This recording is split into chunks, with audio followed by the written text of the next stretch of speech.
Welcome back to JQ Health Guide. It is so good to have you here with us today. Have you ever sat down to a delicious meal and wondered, what actually happens to this food once I swallow it? We all eat, every single day, but for most of us, what happens inside our bodies is a total mystery. We know food goes in and waste comes out, but the journey in between? It is nothing short of a biological miracle. Today, we are going to take a fascinating journey inside the human body. We are going to track the path of a meal from the very first bite to the final exit. We are going to explore how your body turns that sandwich or salad into the energy that powers your heartbeat, your thoughts, and your movement. This is the story of your digestive system. And don't worry, we are going to keep this simple, clear, and easy to understand. No complicated textbooks today, just you and me figuring out how this amazing machine works. You might think digestion starts in your stomach, but that is actually a common misconception. The truth is, digestion begins before you even take a bite. It starts in your brain. Have you ever smelled fresh bread baking or seen a picture of your favorite pizza and felt your mouth water? That is your digestive system waking up. Your brain signals your mouth to get ready, triggering your salivary glands to start producing saliva. Your body is literally prepping the runway for the food to land. So let's imagine you have just taken a big bite of an apple. As soon as that food hits your mouth, the mechanical work begins. Your teeth are the first line of defense. They tear, grind, and crush the food into smaller, manageable pieces. This is crucial because your body can't digest big chunks. It needs everything broken down. While your teeth are grinding away, your tongue is working like a skilled mixer, pushing the food around to ensure it gets coated in that saliva we mentioned earlier. Now, saliva isn't just water. It contains special chemical helpers called enzymes. Specifically, it has something called amylase, which starts breaking down carbohydrates right there in your mouth. If you chew a piece of bread for a long time, you might notice it starts to taste sweet. That is the enzyme turning starch into sugar right on your tongue. This mixture of chewed up food and saliva turns into a soft, round ball that we call a bolus. Once you swallow, that bolus enters the esophagus. Now, many people think gravity just pulls the food down to the stomach, like dropping a rock down a well. But that's not true. You could actually eat while hanging upside down, though I don't recommend it, and the food would still reach your stomach. This is thanks to a powerful muscular wave called peristalsis. Picture squeezing a tube of toothpaste from the bottom up. Your esophagus muscles contract behind the food and relax in front of it, pushing it smoothly down into the stomach. It's a powerful, rhythmic squeeze that happens automatically. At the bottom of the esophagus, there is a little valve, a muscular ring, that acts like a gatekeeper.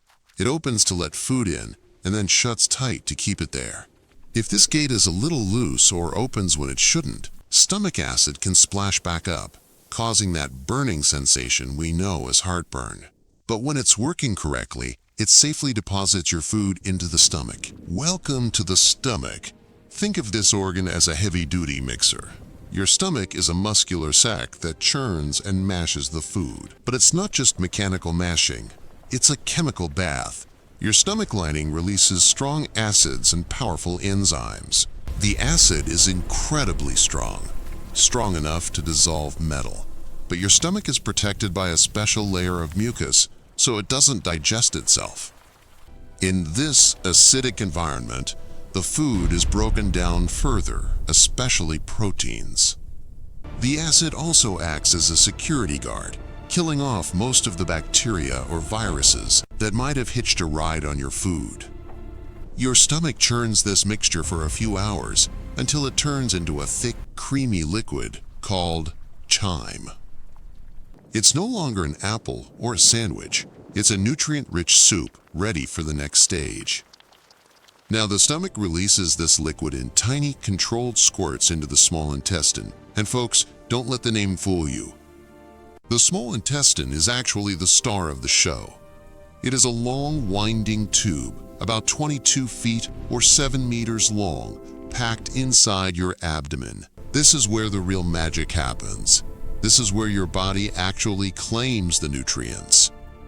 The small intestine has 3 parts. The first section is called the duodenum. This is the mixing bowl where digestion is completed. Here, the chyme from the stomach meets juices from 2 very important helper organs, the liver and the pancreas. Let's talk about the pancreas first. It is tucked behind the stomach and acts like a chemical factory. It produces a cocktail of enzymes that breaks down fats, proteins, and carbohydrates completely. It also produces a substance to neutralize the stomach acid so it doesn't burn the intestine. Then we have the liver, the largest internal organ. One of its many jobs is to produce a green liquid called bile. Bile is stored in a small pouch called the gallbladder, just waiting for a fatty meal. When you eat fat, the gallbladder squirts bile into the small intestine. Bile works like dish soap on a greasy pan. It breaks big fat droplets into tiny ones so the enzymes can attack them. Once everything is chemically broken down, the food moves into the second and third parts of the small intestine. This is where absorption happens. If you looked at the inside of the small intestine under a microscope, you would see it's not smooth. It is lined with millions of tiny, finger-like projections called villi.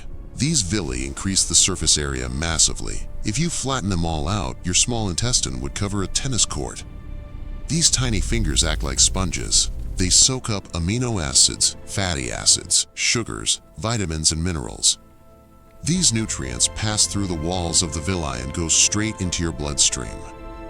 Your blood then acts like a delivery highway, carrying this fuel to every single cell in your body. Your brain gets glucose to think, your muscles get protein to repair, and your bones get calcium to stay strong. It is an incredibly efficient system. By the time the mixture reaches the end of the small intestine, most of the useful nutrients have been taken out. What's left is mostly water, indigestible fiber like the skin of corn or seeds, and waste products. This leftover mix enters the large intestine, also known as the colon. The large intestine is much wider but shorter than the small one, about 5 feet long. Its main job is water management. As the waste moves through the colon, your body absorbs most of the water back into your system. This is crucial for keeping you hydrated. If the waste moves too fast, not enough water is absorbed, and you get diarrhea. If it moves too slow, too much water is taken out, and you get constipation. It's all about balance. But the large intestine isn't just a drying tube. It is also home to a massive community of bacteria, trillions of them. This is your gut microbiome. These friendly bacteria are like your personal tenants. They feed on the fiber that your body couldn't digest, and in return, they produce important vitamins for you, like vitamin K and some B vitamins. They also help protect you from harmful germs. Keeping these bacteria happy with a fiber-rich diet is one of the best things you can do for your health. Finally, the solid waste, now called stool, moves into the rectum. This is the holding area at the end of the line. When the rectum stretches, it sends a signal to your brain that it's time to go. And then, through the anal canal, the waste leaves the body, completing the journey. It is a complex, beautiful, and resilient system. But like any machine, it needs the right fuel and maintenance to keep running smoothly. So how can we help our digestive system do its job better? First, chew your food. Remember, the stomach doesn't have teeth. The more you chew, the less work your stomach has to do, and the easier it is to absorb nutrients. Aim to chew until the food is almost liquid before swallowing. Second, stay hydrated. Water is essential for producing saliva, stomach acid, and digestive juices. It also helps keep things moving smoothly through the intestines, preventing constipation. Third, eat plenty of fiber. Fruits, vegetables, and whole grains are the best friends of your large intestine.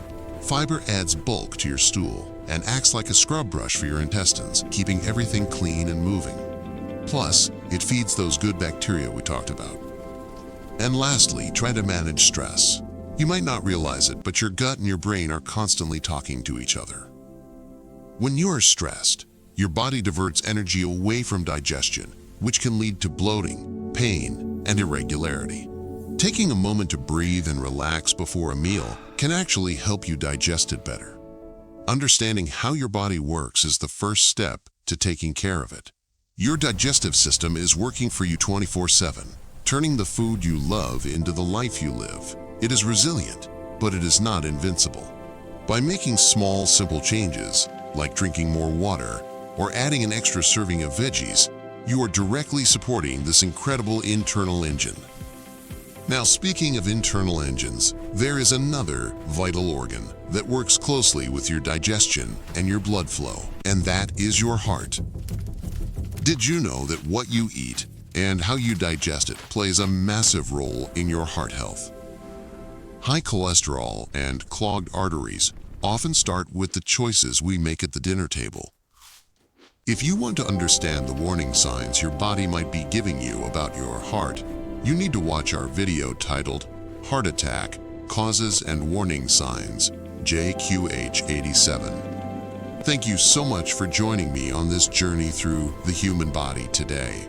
We will see you in the next video.